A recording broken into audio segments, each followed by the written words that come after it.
Assalamu alaikum. I'm Naimul Haq, Senior Subject Specialist Computer Science. I will teach you 9th class Computer Science.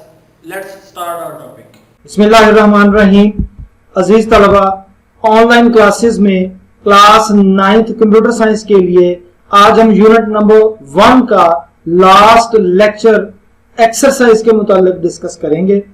Ji, unit number 1 में अजीज तलबा आपने जिन जिन topics को discuss कर लिया हुआ है उनमें है प्रॉब्लम सॉल्विंग स्टेप्स, इसी तरह से फ्लो चार्ट्स को हमने डिस्कस किया था, फिर इसी तरह से एल्गोरिथम को डिस्कस किया था बड़ी डिटेल के साथ, फिर नेक्स्ट हमने टेस्ट डेटा को डिस्कस किया था, फिर इसी तरह से वेरिफिकेशन एंड वैलिडेशन को डिस्कस किया, और इस चैप्टर का जो लास्ट टॉपिक था identification and correction of errors. ये थी हमारी लर्निंग आउटकम्स यूनिट नंबर 1 की प्रॉब्लम सॉल्विंग की। इसको एक दफा समरी की सूरत में डिस्कस करेंगे, फिर इसकी एक्सरसाइज में जितने भी क्वेश्चंस हैं उनको हम लोग डिस्कस करेंगे कि किस तरह से उनको सॉल्व करना है, क्या उनका आंसर बनता है या किस पेज पर इसका आंसर अवेलेबल है। जी, सबसे पहले हम लोग समरी को डिस्कस करते हैं। A problem is a matter or situation needs to be dealt and overcome. कि प्रॉब्लम ऐसा मैटर है जिसकी सिचुएशन को देखकर उसको हम ओवरकम करते हैं, उसको सॉल्व करते हैं। इस चैप्टर में हमने अंडरस्टैंड किया कि किस तरह से करते हैं।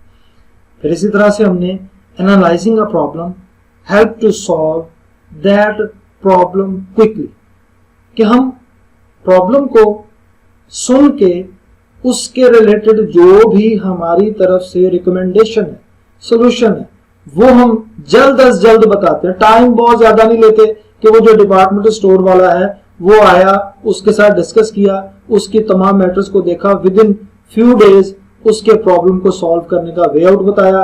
जब उस डिपार्टमेंट स्टोर के मालिक ने ओके किया कि ठीक है वी सॉल्व दिस प्रॉब्लम, तो फिर एनालिस्ट अपनी तमाम वर्किंग करके प्रोग्रामर को बताता है कि जी इस तरह का एक प्रोग्राम बनाया जाए। फिर इसी तरह से अ प्रॉब्लम में have more than one solutions, but the best one is the solution comprising less number of steps, or the solution is achieved in less amount of time। कि थोड़े वक्त में उस प्रॉब्लम को कंप्रेस करके उसका solution निकाल के उसके रिलेटेड जो पर्सन आया है उसको उसका आंसर या उसका सॉल्यूशन दिया जाए। इसी तरह से फोर्थ स्टेप है an algorithm is a set of rules used for solving problems। जब हम किसी भी प्रॉब्लम को सॉल्व करना शुरू करते हैं ना, लेट्स सपोज हमने कि एक प्रॉब्लम देखी है, प्रॉब्लम का हमने मुख्तलिफ साइडों से एनालाइज किया है और एनालाइज करने के बाद हमने एक सोल्यूशन निकाल लिया। अब वो सोल्यूशन हम एक रिटन फॉर्म में सीक्वेंस में लिखेंगे। Solution of a problem in a sequence is called algorithm. कि एल्गोरिथम क्या है? जब किसी प्रॉब्लम का सॉल्यूशन हम सीक्वेंस में लिख लेते हैं, दिस इज कॉल्ड एल्गोरिथम। अब एल्गोरिथम के बाद हमने an algorithm takes some inputs, process it and gives results. जाहिर सी बात है, एल्गोरिथम जब हम बनाते हैं तो वो हमसे इनपुट भी डिमांड करेगा कि बताएं जी इस सॉल्यूशन की इनपुट क्या क्या होंगी। फिर उसके ऊपर अपने फॉर्मूलाज और प्रोसेसिंग करेगा, और फॉर्मूला और प्रोसेसिंग भी उस एनालिस्ट ने लिखनी है उसी एल्गोरिथम के अंदर। फिर उसके बाद वो प्रोसेस के बाद हमें जो इनपुट हमने दी है उसकी आउटपुट भी देगा रिजल्ट्स की सूरत में, और वही रिजल्ट हमारी प्रॉब्लम का सॉल्यूशन होंगे। अब इसी चैप्टर में एक और पॉइंट आया था, algorithm are helpful in decision making. बड़ी सीधी सी बात है, जब हम किसी प्रॉब्लम का सॉल्यूशन लिख लेते हैं तो लिखे हुए सॉल्यूशन को देख के हमें अंदाजा होता है ना कि कितना डिसीजन आसान है। बाज़ औक़ात ऐसे होता है कि एक प्रॉब्लम के 2, 3, 4, 5 हमारे पास सॉल्यूशंस होते हैं, हम उन 3, 4, 5 सॉल्यूशंस का एल्गोरिथम बना लेते हैं, और एल्गोरिथम 3, 4, 5 एल्गोरिथम बने उनमें से जो सबसे बेस्ट वाला एल्गोरिथम है वो हमें डिसाइड कर देता है कि जी ये वाला इजी वे है। अब इसी तरह से जिस वक्त हम कोई भी एल्गोरिथम बना लेते हैं तो फिर उस एल्गोरिथम से एक पिक्टोरियल फॉर्म का सीक्वेंस बनाते हैं जिसे फ्लो चार्ट कहते हैं, पिक्चर की सूरत में, मुख्तलिफ सिंबल्स की सूरत में।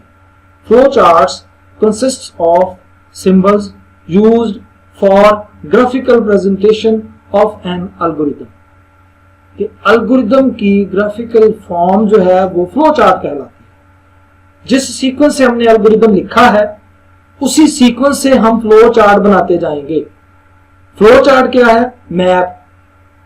स्टार्ट के लिए हम वो एक सिंबल मेंशन कर देते हैं, नेक्स्ट स्टेप जो है उसके लिए एक सिंबल मेंशन करेंगे, फिर नेक्स्ट स्टेप जो है उसके लिए एक सिंबल मेंशन करेंगे। इस तरह सिंबल्स की मदद से हम अपने एल्गोरिथम को एक पिक्चर की सूरत में प्रेजेंट करेंगे जो एक ही नजर में देखने से सॉल्यूशन के बारे में क्लियर कर देता है। अब वो जो commonly used symbols for a flow chart are input, output, decision, arrow, start and stop. ये कॉमन सिंबल्स हैं जो किसी भी फ्लो चार्ट के अंदर इस्तेमाल होते हैं। स्टार्ट और एंड तो लाजमी है ना, क्योंकि जब हम स्टार्ट मेंशन करेंगे तो ये भी तो मेंशन करना है कि कहां पे जाके इसका प्रोसीजर एंड हुआ है। जो वैल्यूज देंगे वो इनपुट सिंबल के अंदर देंगे, मींस कि जो हमने डाटा इनपुट के तौर पर देना है ना, जिसके ऊपर रिजल्ट्स हमने लेने हैं, जिसके बेस पे आउटपुट लेनी है, वो इनपुट सिंबल के अंदर मेंशन करेंगे। और इनपुट सिंबल ही की तरह का आउटपुट सिंबल होता है, पैरेललोग्राम जिसे कहते हैं। अब जहां पे आउटपुट की रिक्वायरमेंट होती है वहां पे वही वाला सिंबल जो इनपुट के लिए इस्तेमाल किया गया था उसी को हम लोग आउटपुट के लिए मेंशन करेंगे, और वहां पे जो आउटपुट आ रही है वो उस सिंबल के अंदर लिख देंगे। फिर डिसीजन सिंबल है। डिसीजन सिंबल नॉर्मली जब एक वैल्यू का आंसर या एक क्वेश्चन का आंसर दो सूरतों में आ सकता है, यस या नो की सूरत में, तो वहां पर डिसीजन सिंबल अप्लाई होता है। दोनों फ्लो एक्टिव होते हैं, यस वाला भी नो वाला भी, कि अगर यस आता है तो क्या ऑप्शन बनेगी या क्या आंसर बनेगा, अगर नो आता है तो क्या ऑप्शन बनेगी या क्या आंसर बनेगा। फॉर एग्जाम्पल हमसे कंप्यूटर डिमांड करता है एंटर योर एज। अब कंडीशन लगी हुई है कि अगर एज 18 साल से ज्यादा है तो उसको इजाजत है अकाउंट खोलने की बैंक का, और अगर 18 साल से कम है तो उसको इजाजत नहीं है बैंक अकाउंट खोलने की। तो जब डिसीजन सिंबल वहां पे आ जाएगा तो यस की सूरत में वो अकाउंट ओपनिंग प्रोसीजर में चला जाएगा, और नो की सूरत में उसको बैक ले जाएगा इनपुट में कि वहां पे लिखा होगा please enter your age again. जब तक वो 18 साल से ज्यादा एज एंटर नहीं करेगा या कोई और पर्सन नहीं आएगा जो 18 साल से ज्यादा का होगा, उसको आगे प्रोसीजर चलाने की इजाजत नहीं होगी, मींस कि उसका अकाउंट ओपन नहीं होगा। ये मुख्तलिफ किस्म के सिंबल्स हैं जो फ्लो चार्ट के अंदर इस्तेमाल होते हैं। अब फ्लो चार्ट के बाद नेक्स्ट आ जाता है validation, means to test if the solution is according to given problem. बड़ा इंटरेस्टिंग ये पॉइंट है कि हमें कोई काम दिया गया, हमने वो काम अपनी तरफ से कंफर्म कर दिया है कि ऐसे ही है। हमें एक प्रॉब्लम बताई गई है, हमने अपनी तरफ से सॉल्यूशन बता दिया कि ये इसका सॉल्यूशन है। अब हमारी तरफ से वो वैलिड है। अब जिस वक्त वो हम किसी और को प्रेजेंट करते हैं वेरिफिकेशन के लिए, तो अगर वो उसको ओके करे तो वो वेरिफिकेशन के प्रोसीजर में एंटर हो जाएगा, अदरवाइज वो हमारे लिए तो वैलिड है लेकिन एप्लीकेबल नहीं है। फॉर एग्जाम्पल हमने एक पिज्जा शॉप पे पिज्जा परचेज करने का ऑर्डर दिया, साथ में ये कहा कि जी पिज्जा स्पाइसी ना हो और चिकन पिज्जा हो। हमने अपनी तरफ से अपना काम कंप्लीट कर लिया, उसको ऑर्डर दे दिया, वो लेके आया, जो पिज्जा बना है या उसने बेक किया है वो हमारे सामने लेके आया। हमने उसको एक नजर देखा, उसके ऊपर चिकन भी नजर आ रहा है। अब जाहिर बात है वो स्पाइसी है या नहीं है हमें खाए बगैर तो नहीं पता चलेगा, लेकिन हमने उसको वैलिड करार दे दिया कि ठीक है जी, आपको जो मैंने कहा है आपने वो प्रोवाइड कर दिया है। अब जिस वक्त वो पिज्जा हम खाएंगे, खाने के बाद पता चलेगा कि वो स्पाइसी है या नहीं है, तो जो प्रोसीजर या जो सॉल्यूशन वेरीफाई हो जाए उसको हम लोग वेरिफिकेशन बोलते हैं। Verification means whether the solution is giving the required results और नॉट। इसकी एक और एग्जांपल लेते हैं कि क्लास टीचर ने तमाम क्लास के बच्चों को एक प्रॉब्लम दी है और कहा है कि इसका सोल्यूशन बताएं। हर बच्चे ने अपने तौर पर उस प्रॉब्लम को एनालाइज करके उसका एक सोल्यूशन बताया। अब कुछ बच्चों ने ठीक बताया होगा, कुछ बच्चों ने गलत बताया होगा, लेकिन बच्चों को तो नहीं पता ना कि कौन सा ठीक है कौन सा गलत है। सब बच्चों के लिए जो उन्होंने सोल्यूशन बताया वो वैलिड है, वो वैलिडेशन है। लेकिन जब जिस सोल्यूशन को टीचर अप्रूव करेगा कि हाँ ये वाला सोल्यूशन ठीक है, तो वो वेरीफाइड सोल्यूशन होगा, उसको हम लोग वेरिफिकेशन बोलेंगे। तो ये वेरिफिकेशन और वैलिडेशन की बड़ी सिंपल सी डेफिनेशन मैंने आपको बता दी। अब इसी तरह से इस चैप्टर के अंदर जिस वक्त हम डाटा को टेस्ट कर रहे होते हैं कि जो डाटा हमने कंप्यूटर में एंटर किया है क्या वो ठीक है या नहीं ठीक, या हमने जो कंप्यूटर की कोडिंग के दौरान फॉर्मूला अप्लाई किया है क्या वो ठीक है या नहीं ठीक, या इससे भी अपर लेवल पे आए हम लोग तो अभी एल्गोरिदम और फ्लो चार्ट पे हैं, तो एल्गोरिदम में जो हमने फॉर्मूला दिया है स्टेप्स के अंदर क्या वो ठीक है या नहीं है। फॉर एग्जाम्पल हमसे कोई एज वाली बात आ गई, हमसे पूछा गया था ना कि एंटर योर एज, हमने उसको बता दिया कि मोर देन 18, फॉर्मूला ये दिया कि age greater than 18 than valid. अब हमने ये गौर नहीं किया कि 18 से ग्रेटर देन का कहा है, 18 को हमने कंसिडर नहीं किया, तो हमें ये कहना चाहिए था कि age greater than equal to 18। तो वहां पे जो हमारा ग्रेटर देन का या ग्रेटर देन इक्वल टू का मिस्टेक पॉइंट आया है उसे हम लोग एरर बोलेंगे, और ये टेस्टिंग के दौरान निकलता है एरर। ऐसे एरर को हम लोग लॉजिकल एरर कहते हैं। और बाज़-औक़ात किसी जगह पे अगर कोई सेंटेक्स की मिस्टेक हो जाती है, कोई स्पेलिंग की मिस्टेक हो जाती है या कोई वैल्यू की मिस्टेक हो जाती है, उसे हम लोग सेंटेक्स एरर बोलते हैं। और अगर इनपुट में हमने वैल्यू गलत दे दी है, टेक्स्ट देनी थी नंबर दे दी है, नंबर देनी थी टेक्स्ट दे दी है, तो वो जब प्रोग्राम बनेगा, प्रोग्राम में एग्जीक्यूशन होगी तो वो वहां पे गड़बड़ करेगा, रनिंग के दौरान गड़बड़ करेगा। ऐसी प्रॉब्लम को, ऐसी गलती को, ऐसे एरर को हम लोग रन टाइम एरर बोलते हैं। 3 तरह के एरर आएंगे, run time error, syntax error और लॉजिकल एरर। लॉजिकल एरर वो होगा जहां पे फॉर्मूला की मिस्टेक होगी या लॉजिक की मिस्टेक होगी। रन टाइम एरर वहां पे आएगा जहां पे आपने वैल्यू गलत दे दी, इनपुट गलत दे दी, तो वहां पे रन टाइम एरर आ जाएगा। और सिंटैक्स एरर वहां पे आएगा जहां पे आपने किसी स्पेलिंग की मिस्टेक दे दी या फॉर्मूला लिखना कुछ था लिख कुछ दिया।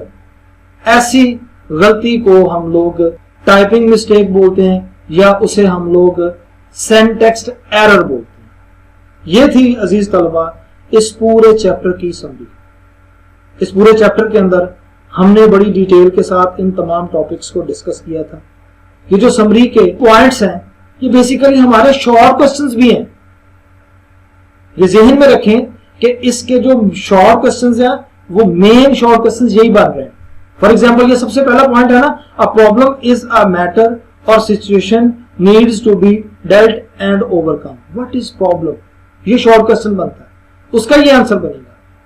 इसी तरह से जो सेकंड है ना, analysing a problem help to solve the problem quickly, how we can solve a problem quickly, ये शॉर्ट क्वेश्चन बनेगा। तो इसी तरह से ये जितने भी पॉइंट्स दिए हुए हैं इन सब के शॉर्ट क्वेश्चंस बनेंगे। इन शॉर्ट क्वेश्चंस के आप खुद से क्वेश्चन बनाएंगे, जरूरी नहीं है कि एक क्वेश्चन जो मैंने मेंशन कर दिया है उसी स्टेटमेंट के तहत क्वेश्चन आएगा। स्टेटमेंट डिफरेंट भी हो सकती है, व्हाट इज फ्लो चार्ट भी हो सकता है, डिफाइन फ्लो चार्ट भी हो सकता है।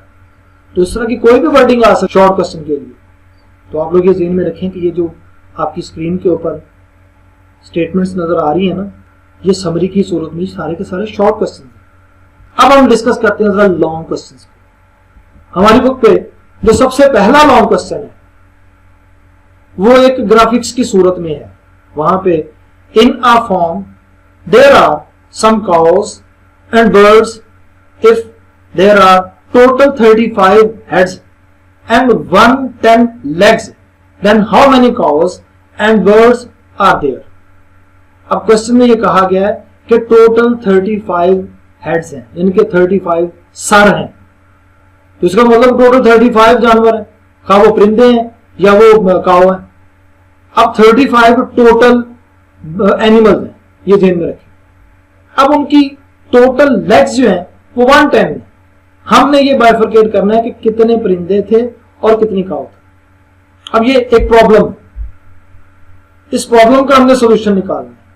अपने तौर पर कागज के ऊपर हम लोग टोटल को लिखेंगे कि टोटल 35 है, उनमें से कितनी हम लोग काउस बनाए और कितने बर्ड्स बनाए कि टोटल लेग्स 110 हो जाए।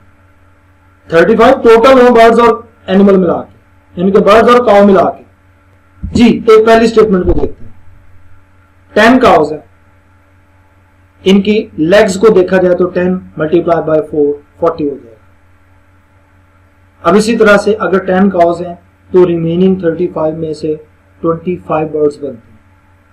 25 बर्ड्स की 2 लेग्स को अगर काउंट करें तो वो टोटल 50 बनती है। 50 और 40 टोटल आंसर बनता है 90। ये हमारी रिक्वायरमेंट के मुताबिक नहीं है, हमें तो 110 लेग्स चाहिए ना, यहाँ पे 90 आ गई। तो इसका मतलब पहली ऑप्शन हमारी ठीक नहीं है, पहला सोल्यूशन हमारा ठीक नहीं है। सेकंड सोल्यूशन पे आते हैं। सेकंड सोल्यूशन हमारे पास है कि 15 काउस हो और 20 बर्ड्स हो, ये टोटल 35 बनेंगे। अब 15 काउस की लेग्स को देखा जाए तो वो 60 बनती है। 15 मल्टीप्लाई बाय 4 60। और अगर 20 बर्ड्स को देखा जाए तो 20 मल्टीप्लाई बाय 2 40। तो ये 60 और 40 अगर टोटल किया जाए ये तो 100 बन रही है। अभी भी लेग्स जो है वो 110 नहीं हो रही। फिर इसी तरह से थर्ड ऑप्शन को देखते हैं। थर्ड ऑप्शन हमारे पास आई है 20 काउस और 15 बर्ड्स की। अब 20 काउ के 4 लेग्स को देखा जाए तो 80 लेग्स टोटल बनते हैं, और 15 बर्ड्स को देखा जाए, इसको 2 से मल्टीप्लाई किया जाए तो 30 इनकी लेग्स बनती हैं। अब 80 और 30 ये है हमारा रिक्वायर्ड रिजल्ट 110। तो इस क्वेश्चन का आंसर बनेगा ये वाला, थर्ड वाला। लेकिन डेफिनेटली हमने अपने प्रोसीजर को भी तो एक्सप्लेन करना है ना, कि हमने इस प्रॉब्लम को सॉल्व कैसे किया, फर्स्ट अटेम्प्ट में क्या किया, सेकंड अटेम्प्ट में क्या किया, थर्ड अटेम्प्ट में क्या किया। अब जब ये हमारा प्रोसीजर आ गया तो इसका एक एल्गोरिथम बनाएंगे। स्टार्ट लिखेंगे, इनपुट लिखेंगे, इनपुट में मेंशन करेंगे कि हमारे पास 20 काउस और साथ में मेंशन करेंगे कि 15 बर्ड्स। प्रोसेसिंग लिखेंगे, प्रोसेसिंग में हम लोग दोनों फॉर्मूलाज लिखते हैं। ये जो हमने स्क्रीन के ऊपर दिए हुए ना, ये दोनों फॉर्मूलाज प्रोसेसिंग में आ जाएंगे कि 20 multiply by 4 is equal to 80 and 15 multiply by 2 is equal to 30। अब उसके बाद प्रोसेसिंग हमारी कंप्लीट होगी, आउटपुट पे आ जाएंगे। आउटपुट पे ये जो टोटल बना हुआ है, ये टोटल हमारा आउटपुट आ जाएगा कौन सा 110। अब जब 110 हमारा आउटपुट आ गया तो हमारा एल्गोरिथम कंप्लीट हो गया, उसको स्टॉप करें और कंप्लीट कर दें। उसी एल्गोरिथम का फिर सेम फ्लो चार्ट बन जाएगा कि स्टार्ट दें, फिर उसके बाद इनपुट सिंबल दें, फिर उसके बाद प्रोसेसिंग सिंबल दें, फिर आउटपुट सिंबल दें, फिर उसके बाद उसको एंड कर दें। तो ये इसका एल्गोरिथम और फ्लो चार्ट आप बनाएंगे इसके साथ लॉन्ग क्वेश्चन के तौर पर। अब इसी तरह से हमारा नेक्स्ट लॉन्ग क्वेश्चन है define problem, analysis, explain your answer along with an example. ये एक हमारा प्रॉब्लम है, इस प्रॉब्लम का हमने सोल्यूशन निकालना है, यानी कि ये एक क्वेश्चन है, इसका आंसर ढूंढना है। आंसर बड़ा सिंपल है। अभी आप लोगों ने किताब सारी को फॉलो कर लिया हुआ, लेकिन फिर भी मैं आपको गाइड कर देता हूं कि पेज नंबर 2 पे, जो बुक है ना हमारी, उसके पेज नंबर 2 पे डिफाइनिंग ए प्रॉब्लम नाम का एक टॉपिक है, वो इसका आंसर। आप अपने अल्फाज में भी लिख सकते हैं और जहां वहां पे एज इट इज लिखा हुआ उसको एज इट इज भी लिख सकते हैं। बेहतर है आप बोर्ड के स्टूडेंट्स हैं, अपने अल्फाज में लिखें, थोड़ा सा बढ़ा के लिखें, ज्यादा लिखें ताकि मैक्सिमम मार्क्स आपको मिल सके। इसी तरह से नेक्स्ट क्वेश्चन है define an algorithm and argue on its role and importance in problem solving. Important question लग रहा है मुझे। इसका आंसर भी पेज नंबर 15 और 16 पे, और जो टॉपिक दिया हुआ है एज इट इज भी लिख सकते हैं, अपने अल्फाज में भी लिख सकते हैं, हेडिंग्स निकाल के भी लिख सकते हैं, या आप लिखें और लिख के मुझे व्हाट्सएप करें, मैं उसको देख के वेरीफाई करूंगा कि आंसर अकॉर्डिंग टू रिक्वायरमेंट है या नहीं है। फिर fourth question, suppose a problem has multiple algorithms, how would you choose the most efficient one, explain with example. कि बहुत सारे आंसर्स आ रहे हैं हमारी प्रॉब्लम के, यानी कि बहुत सारे एल्गोरिथम बन रहे हैं। अब एक एल्गोरिथम, फिर दूसरा एल्गोरिथम, फिर तीसरा, फिर चौथा, तो उनमें से सबसे बेस्ट वन कौन सा है, कैसे हमने सिलेक्ट करना है, उसकी क्या क्या हमारे पास टेक्निक्स हैं, वो आपको नजर आएगा पेज नंबर 21 और 22 पे।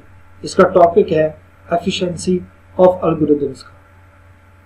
इसमें वो सारे का सारा आंसर दिया हुआ है जो इस क्वेश्चन में पूछा गया, और मेरी नजर में ये सबसे इंपॉर्टेंट क्वेश्चन है इस चैप्टर में, क्योंकि इसकी लेंथ भी प्रॉपर है, इसके अंदर एक्सप्लेनेशन भी प्रॉपर है, और इस चैप्टर के अंदर ये जो मेन टॉपिक्स हैं उनमें से शामिल है। आप इसको एज इट इज लिख सकते हैं, और मेरा ये ख्याल है कि एज इट इज ही लिखे इसको। नेक्स्ट क्वेश्चन है, how do you determine requirements for a flow chart. Flow chart की रिक्वायरमेंट्स क्या है, बड़ा सिंपल सा क्वेश्चन है। पेज नंबर 7 पे इसका आंसर है। आप अपनी बुक का पेज नंबर 7 देखें, वहां पे इसका आंसर आप अपनी कॉपी के ऊपर लिख सकते हैं। अब प्रॉब्लम ये है कि क्वेश्चन का आंसर आप अपने वर्ड्स में लिखें या एज इट इज लिखें, ये डिपेंड करता है आपके ऊपर। आप अपने अल्फाज में लिखना चाहें अपने अल्फाज में लिख लें, और अगर जो बुक पे लिखा हुआ है एज इट इज उसको लिखना चाहे तो एज इट इज भी लिख सकते हैं। क्योंकि बुक नहीं है तो इसकी लेंथ का हम डिसाइड नहीं कर सकते। जिस वक्त हम प्रॉपर क्लासरूम के अंदर एक क्वेश्चन के आंसर को चेक करते हैं तमाम बच्चों का, तो फिर वहां पे एनालाइज होता है कि किसका बेहतर है। तो बेहतर यह है कि जो किताब है उसको फॉलो किया जाए। नेक्स्ट क्वेश्चन है, explain types of test data. ये भी मेन टॉपिक है, बड़ा इंपॉर्टेंट टॉपिक है। इसका आंसर है पेज नंबर 25 और 26 पे। आप अपनी किताब के पेज नंबर 25 और कुछ पार्ट है 26 के ऊपर, उसको एज इट इज फॉलो करें। और इंपॉर्टेंट क्वेश्चन है ये वाला भी। ये 6 क्वेश्चन और 4 क्वेश्चन मेरी नजर में मोस्ट इंपॉर्टेंट है। लास्ट क्वेश्चन लॉन्ग क्वेश्चन के तौर पर इसमें है, describe a track table. Track table 2-3 दफा हमने बड़ी डिटेल के साथ डिस्कस भी किया है कि लॉजिकल एरर्स को फाइंड करने के लिए, वॉलीबॉल की टीम सेलेक्ट करने के लिए क्लास के अंदर हमने एक पूरा प्रोसीजर फॉलो किया था। वो पूरे का पूरा प्रोसीजर हम इसके अंदर मेंशन कर सकते हैं, और साथ में ट्रैक टेबल बना के उसमें मेंशन कर सकते हैं कि कौन कौन से प्लेयर्स को सिलेक्ट करना है, किसको नहीं सिलेक्ट करना, कौन अकॉर्डिंग टू रिक्वायरमेंट है और कौन अकॉर्डिंग टू रिक्वायरमेंट नहीं है। तो वो ट्रैक टेबल का जो टेबल और उसकी जो एक्सप्लेनेशन है वो सारे का सारा लॉन्ग क्वेश्चन के तौर पर आए। अब ये थे लॉन्ग क्वेश्चंस। इसके अलावा इसी चैप्टर के अंदर हमें फिल इन द ब्लैंक्स और मल्टीपल चॉइस के क्वेश्चन भी मिलेंगे। तो सबसे पहले हम लोग मल्टीपल चॉइस का क्वेश्चन, जिसको हम चूज द करेक्ट ऑप्शन के नाम से बुक के अंदर देखेंगे। सबसे पहला क्वेश्चन है, which solutions are not reached through proper algorithm और वर्क प्लानिंग। कि कौन सी सॉल्यूशन ऐसी है जो हमारे प्रॉपर एल्गोरिथम और वर्क प्लानिंग में नहीं है।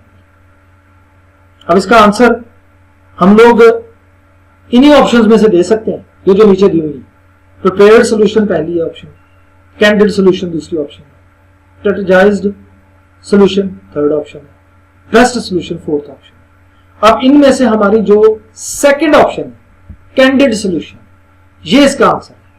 क्योंकि क्वेश्चन को जरा गौर से पढ़ें, which solution are not reached through proper algorithm और वर्क प्लानिंग। कैंडिड में हमने यही तो पढ़ा है कि ऐसा सॉल्यूशन जो प्रॉपरली एप्लीकेबल ना हो, हमें सिलेक्ट करने में मुश्किल हो रही हो, उसको कैंडिड सॉल्यूशन कहते हैं। तो इस मल्टीपल चॉइस का आंसर है candid solution. Second multiple choice का क्वेश्चन है, dash is a graphical representation of an algorithm. बड़ा सिंपल सा, बहुत ही सिंपल सा, वो भी फ्लो चार्ट की डेफिनेशन है ये। अब इसको जरा कंप्लीट करके मैं डेफिनेशन मेंशन कर देता हूं। Flow chart is a graphical representation of an algorithm, ये डेफिनेशन है। तो यहाँ पे जो बाकी ऑप्शंस दी हुई है, मैट्रिक्स दी हुई है, ये तो वो मैथ की टर्मिनोलॉजी है। मैथ के अंदर मुख्तलिफ शेप्स को बनाया जाता है, उसके अंदर डायरेक्शंस को मेंशन किया जाता है। ग्राफ हम लोग तो फिजिक्स वगैरह के अंदर यूज करते हैं, कंप्यूटर में यूज नहीं करते। तो फ्लो चार्ट बनता है, सोल्यूशन नहीं आता। सोल्यूशन हमारे पास ग्राफिक की सूरत में तो नहीं आता ना, वो तो हम लोग जस्ट एल्गोरिथम की सूरत में या जो हमारी रिकमेंडेशन है वो मेंशन करते हैं। तो इसका आंसर बनता है फ्लो चार्ट। थर्ड है which symbol is the flow chart is use to either start और एंड द फ्लो चार्ट। ये भी बड़ी सिंपल, हमने सारे सिंबल्स डिस्कस किए हैं ना, फ्लो चार्ट के सारे सिंबल्स देखे हैं अभी थोड़ी देर पहले कि इनपुट सिंबल है, आउटपुट सिंबल है, फिर उसके बाद प्रोसेसिंग सिंबल है, फिर उसके बाद हमारा एंड और स्टार्ट सिंबल है। तो वो सारे के सारे सिंबल्स में इसका आंसर बनता है टर्मिनल, क्योंकि टर्मिनल स्टार्ट सिंबल को बोलते हैं और वही वाला एंड सिंबल के तौर पर आएगा। तो एंड और स्टार्ट के लिए जो सिंबल आएगा उसका नाम टर्मिनल है। यहां पे जो मेंशन किए हुए हैं वो टर्मिनल है, कनेक्टर है, प्रोसेस है और डिसीजन है। तो स्टार्ट के लिए ना डिसीजन आता है, ना कनेक्टर आता है, ना प्रोसेस आता है। कनेक्टर तो दो एक पेज पे जब खत्म हो जाता है फ्लो चार्ट और अभी थोड़ा सा बाकी रहता है लेकिन पेज खत्म हो जाता है तो नेक्स्ट पेज पे शिफ्ट करने के लिए हम लोग कनेक्टर का इस्तेमाल करते हैं। डिसीजन सिंबल जो है वो लॉजिकल ऑप्शंस के लिए इस्तेमाल होता है और प्रोसेस सिंबल फॉर्मूलाज के लिए इस्तेमाल होता है। तो टर्मिनल हमारा स्टार्ट और एंड के लिए फ्लो चार्ट के लिए सिंबल इस्तेमाल होगा। फोर्थ है dash means to test if the required solution is there। अब जरा गौर से इस डेफिनेशन को पढ़ें। Dash means to test if the required solution is there, कि अगर रिक्वायर्ड सोल्यूशन अवेलेबल है तो वो कहां पे होगी, टेस्ट रिक्वायर्ड सोल्यूशन कहां पे होगी। ये देखिए, अब ये वेरिफिकेशन अभी तो हमने बड़ी डिटेल से पढ़ा था कि वेरिफिकेशन और वैलिडेशन, वैलिडेशन वो है जो हमने सोल्यूशन दिया है और वेरिफिकेशन वो है जो वेरीफाई हो गया है। दूसरे बंदे ने जो हमारे सर पर as a boss as a analyst बैठा हुआ है उसने वेरीफाई कर दिया कि हाँ जी आपका सोल्यूशन ठीक है, या हमने पिज्जा मंगवाया था वो वैलिडेशन थी। जब मंगवा के उसको खाया कंफर्म हो गया कि वो स्पाइसी नहीं है और चिकन पिज्जा है तो वो वेरिफिकेशन हो गया। तो इसमें ये दोनों वेरिफिकेशन और वैलिडेशन में से वेरिफिकेशन हमारा आंसर है। एल्गोरिथम और फ्लो चार्ट तो बेसिकली हमारा जो सोल्यूशन है उसको रिटन फॉर्म में लिखने या ग्राफिकल सूरत में लिखने का नाम है। तो यहां पे तो हमने जो सोल्यूशन है उसके टेस्ट प्रोसीजर को डिस्कस करना है, तो वो आ जाता है वेरिफिकेशन। लास्ट एमसीक्यू हमारा सिलेक्ट होगा in a dash error the solution is working about but not giving required result. कि हमारा जो सोल्यूशन है ना वो देखने में तो ठीक लग रहा है लेकिन आंसर ठीक नहीं दे रहा। वो कौन सा सोल्यूशन है? अब एक सोल्यूशन तो ऐसा है ना जो हमारे प्रोग्राम को चलने ही नहीं देगा, शुरू में गलती मेंशन कर देगा, जिसको हम लोग सेंटेक्स्ट बोलते हैं। जब हमने फॉर्मूला हमने जब कमांड के अंदर ही मिस्टेक दे दी या अपनी कोडिंग के अंदर ही मिस्टेक दे दी तो वहां पे तो प्रोग्राम आगे चलेगा ही नहीं, तो वो सेंटेक्स्ट एरर बनता है। रैंडम एरर कोई एरर नहीं होता, ऐसे ही मेंशन किया होगा। रन टाइम एरर वो एरर है जो हम डाटा देते हैं इनपुट के तौर पर और अगर वो डाटा गलत दे दिया हुआ है प्रोग्राम जब एग्जीक्यूट होगा तो उस डाटा को प्रॉपर एग्जीक्यूट नहीं कर पाएगा तो वो रन टाइम एरर कहलाएगा। लेकिन एक एरर ऐसा है जो प्रोग्राम को एग्जीक्यूट तो कर देता है, प्रोग्राम डाटा ले रहा होता है इनपुट के तौर पर, आंसर भी दे रहा होता है लेकिन अकॉर्डिंग टू रिक्वायरमेंट आंसर नहीं आ रहा होता, वो है लॉजिकल एरर। तो लॉजिकल एरर ऐसा एरर है जो हमारी सोल्यूशन शो तो कर देता है लेकिन जो हमारा रिक्वायर्ड रिजल्ट है वो नहीं देता। ये थी 5 एमसीक्यूज की ऑप्शंस जो आपकी किताब के ऊपर दी हुई है। इनमें से किसी ऑप्शन के अलावा बोर्ड के पेपर में ऑप्शन भी आ सकती है, जो प्रीवियस टॉपिक्स हमने पढ़े उनमें से कोई आ सकती है, समरी में से कोई आ सकती है, शॉर्ट क्वेश्चन में से भी आ सकती है। अब नेक्स्ट हमारा इसी बुक के अंदर यूनिट नंबर 1 के अंदर है fill in the blanks. Before problem solving we need to first dash a problem। गौर से पढ़ें जरा इसको। Before problem solving we need to first dash a problem। वो भी सिंपल सी बात, उसको एनालाइज करेंगे तो प्रॉब्लम का सोल्यूशन निकलेगा। तो हम क्या करेंगे, before problem solving we need to first analyze a problem। कि पहले प्रॉब्लम को एनालाइज करेंगे तो उसका सोल्यूशन निकालेंगे। तो हमें इस फिल इन द ब्लैंक के अंदर एनालाइज अप्लाई इसलिए करना पड़ा क्योंकि हमारे पहले टॉपिक में ये चीज मेंशन है कि before problem solving we need to first analyse a problem. अच्छा, अब नेक्स्ट सेकंड हमारे फिल इन द ब्लैंक क्या है? An algorithm produces a defined set of, ओ भाई स्टेप्स, एल्गोरिथम तो स्टेप्स के साथ बनता है ना, तो हमने पहला स्टेप, दूसरा स्टेप, तीसरा स्टेप, सारे के सारे स्टेप सीक्वेंस के साथ लिखने हैं, उसी को तो एल्गोरिथम कहते हैं। Algorithm is a set of solution in a sequence, कि जो सॉल्यूशन है उसको सीक्वेंस में लिखने का नाम एल्गोरिथम। अब इसकी जरा मैं कंप्लीट स्टेटमेंट पढ़ता हूं with fill in the blank. An algorithm produces a defined set of steps, इस फिल इन द ब्लैंक में आएगा स्टेप्स। थर्ड वाला है a flow chart utilises various dash and dash to map out the order of steps. अब यहां पे map का नाम आ गया। A flow chart utilises various dash and dash to map out the order of steps.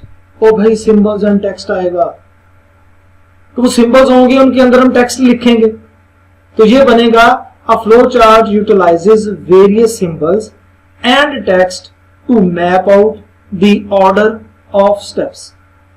अब जो text है उसके अंदर आपकी वैल्यूज भी आ सकती हैं। इस फिल इन द ब्लैंक में आपको बड़ी आसानी से समझ आ गई होगी कि किस चीज के बारे में पूछा गया, लेकिन अब ये जहन में रखें कि सिंबल पहले में और टेक्स्ट दूसरे में आना, क्योंकि वेरियस कहा गया तो वेरियस तो सिंबल्स आएंगे और टेक्स्ट सारे का सारा डाटा जो भी लिखेंगे वो सारे का सारा टेक्स्ट कहलाएगा जी। तो आज की fourth fill in the blank है in flow charts symbols decision is use to show आ। तो मैंने नाम को बता दिया आपको, तो वो अपने नाम से ज़ाहिर है decision making. In flow charts symbol dash is use to show a decision making. अगर ऐसे आ जाता है तो फिर वहां पे आपको सिंबल बनाना पड़ना। अब उन्होंने सिंबल क्योंकि दे दिया है तो फिर आपको वहां पे डिसीजन मेकिंग के लिए जगह खाली छोड़ी गई है, वहां पे डिसीजन मेकिंग देना होगा। लास्ट आज की फिल इन द ब्लैंक है dash is used to test the solution. बड़ी सिंपल सी, और भाई अभी तो मैंने 2 दफा एक्सप्लेन किया है verification. Verification is used to test the solution. जो सॉल्यूशन निकाला गया है एल्गोरिथम या फ्लो चार्ट की मदद से, उसको मैंने बनाया है, वो वेरीफाइड हो गया। जब उसको कंफर्म कर लिया गया तो वेरिफिकेशन हो गया। तो वेरिफिकेशन जब किसी सॉल्यूशन की जाती है तब वो एप्लीकेबल होता है। अजीज तलबा, इस चैप्टर के अंदर हमने तमाम टॉपिक्स को डिटेल के साथ डिस्कस किया, उनकी रिक्वायरमेंट्स को डिस्कस किया, कहां कहां पे अप्लाई होते हैं उनको डिस्कस किया, और फिर उसके बाद उनके रिलेटेड जो जो क्वेश्चंस बनते हैं उनको डिस्कस किया। नेक्स्ट चैप्टर जो हमारा है वो इससे डिफरेंट होगा।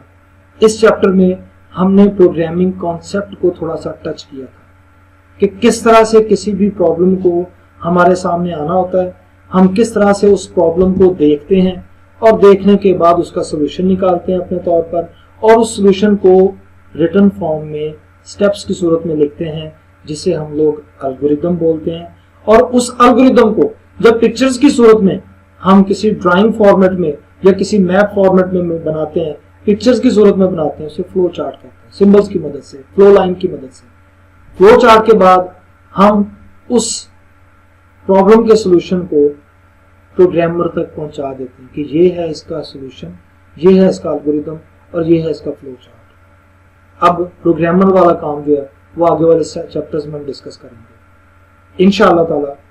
नेक्स्ट चैप्टर में जो जो चीज़ें आएंगी उनको हम डिटेल से डिस्कस करेंगे। इस चैप्टर के बारे में जो जो आपके जहन में क्यूरीज हैं, क्वेश्चंस हैं, आप व्हाट्सएप ग्रुप में हमसे वो क्यूरीज, वो क्वेश्चन पूछ सकते हैं। आप लोगों से रिक्वेस्ट है कि बगैर किसी वजह के घर से बाहर ना निकलें, SOPs का ख्याल रखें, अपने आप को कवर करें, अपने घर वालों को कवर करें। बहुत बहुत शुक्रिया। अल्लाह हाफिज़। Please stay home, stay safe.